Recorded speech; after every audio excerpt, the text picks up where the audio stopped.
630. We need a lookup table for the different doors on the different edges of this diagram here. Let's get into it. So source code is right here. Let's get going.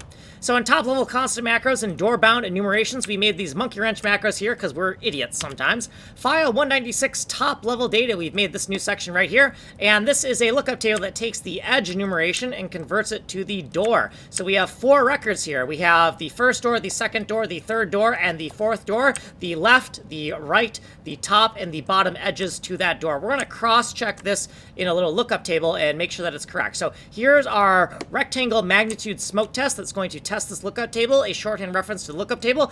There are 4 entries per record in this lookup table. As you can see, a stride of 4. Number of columns is 4. The base address of our record, some other variables, pause to read those, and here is the edge enumeration. We're going to loop through every single edge, and we're going to see that the size of the door is correct. So the base address of our record is right here with this formula, and we're going to take the base address and we're going to relatively offset to the left, right, top, and bottom edge markers of the door we're interested in. We're going to get the width and height of the door. We're going to make sure that our formula was roughly correct, and then if we are on edge 0 or 2, then the width and height of the door should be 10 and 4, but if we're on edge 1 or 3, it's going to be rotated, and the expected width is going to be 4, expected height is going to be 10, and if we're over here, we fuck the fuck up, okay? Now, right here, we're going to make sure that the expected width and height is what we expect it is, and if it's not, we're going to crash, and if we get through all of the loops, then our tests are correct. Here's what we did previously. Here's all of our footnotes and shit, and then down here's what we did in this video. Now, if you want a longer explanation,